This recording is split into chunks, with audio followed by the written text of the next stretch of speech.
Cookery சேனலை பார்த்து யார் வேணாலும் சமையல் பண்ணலாம். ஆனா சுவையான சமையல் பண்றது எப்படி? நான் இதயம் நல்லெண்ணெயில சமையல் பண்றேன். ஆஹா ஓஹோன்னு பாராட்டுறாங்க. நீங்களும் இதயம் நல்லெண்ணெயில சமையல் பண்ணுங்க, பாராட்ட வாங்குங்க. தினம் தோறும் வாங்குவே இதயம். உத்தரப்பிரதேசத்தில் பாரதிய ஜனதா ஆட்சி நடக்கிறது. சம்பல் மாவட்டத்தில் உள்ள ஷாஹி ஜமா மசூதி இந்து கோவிலை இடித்து கட்டப்பட்டதாக கோர்ட்டில் இந்துக்கள் மனு தாக்கல் செய்தனர். ஆய்வு நடத்த கோர்ட் உத்தரவிட்டது. கடந்த மாத இறுதியில் ஆய்வுக்கு தொல்லியல் அதிகாரிகள் சென்றபோது கலவரம் வெடித்தது. இதில் 5 பேர் கொல்லப்பட்டனர். கலவரத்தை தூண்டிவிட்டதாக குற்றச்சாட்டுக்கு ஆளானவர் ஜியாவுர் ரஹ்மான் பர்க். சம்பால் தொகுதியில் இருந்து MP ஆனவர். அகிலேஷின் சமாஜ்வாதி கட்சியை சேர்ந்தவர். கலவரம் ஓய்ந்த நிலையில் மீண்டும் அவர் தலைப்புச் செய்தியில் இடம் பிடித்திருக்கிறார். சம்பலில் உள்ள ஜியாவுர் ரஹ்மான் பர்க் வீட்டுக்கு மின்வாரிய அதிகாரிகள் ரீடிங் எடுக்கச் சென்றனர்.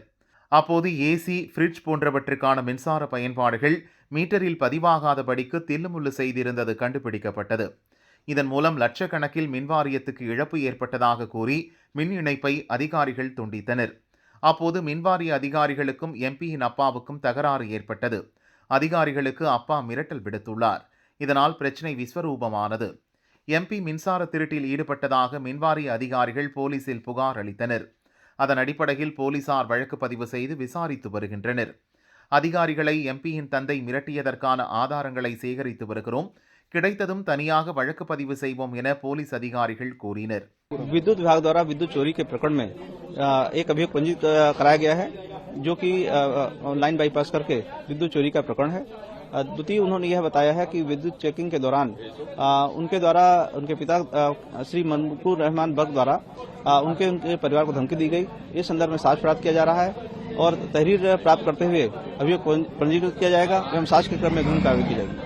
देखा गया कि वहाँ पर पहले दरवाजा भी नहीं खोला गया। पुलिस विभाग और बिजली विभाग सब दरवाजा खोलने के लिए बोल रहे थे, लेकिन किसी ने दरवाजा नहीं खोला। फिर दरवाजा खोल के प्रत्येक जगह देखा गया, उन्हें सुरक्षा मुहैया कराई गई। सुरक्षा के क्रम में उनके द्वारा सभी जगह चेकिंग की गई, तब यह विद्युत चोरी की घटना प्रकाश में आई। सर, आगे क्या रणनीति जो है वो तय की जाएगी? साक्ष्य जो भी साक्ष्य प्राप्त होंगे, साक्ष्य के क्रम में विधिक कार्रवाई की जाएगी। सर, कितनी FIR? अभी एक FIR थेफ्ट की हो चुकी है, विद्युत चोरी की हो चुकी है। दूसरी FIR जो धमकी दी गई है उसके क्रम में की जा रही है। क्या मिसबिहेव किया गया था सर? उनके द्वारा मौखिक रूप से धमकी दी गई थी, उनके परिवार को देख लेने की उन्हें धमकी दी गई थी और इसके अनुसार अग्रिम कार्रवाई की जा रही है। MP ஜியாவுர் ரஹ்மான் குற்றச்சாட்டை மறுத்துள்ளார். நாங்கள் மின்சார திருட்டில் ஈடுபடவில்லை. எங்கள் வீட்டில் 5 கிலோவாட் சோலார் பவர் மின் இணைப்பு உள்ளது. அதனால் குறைந்த யூனிட் மின்சாரமே பயன்படுத்தியுள்ளோம். ஆனால் தில்லுமுள்ளு செய்து விட்டதாக பொய்யாக வழக்கு பதிவு செய்துள்ளார்கள். மின்வாரியத்துக்கு எதிராக கோர்ட்டில் வழக்கு போடுவோம் என ஜியாவுர் ரஹ்மான் கூறினார்.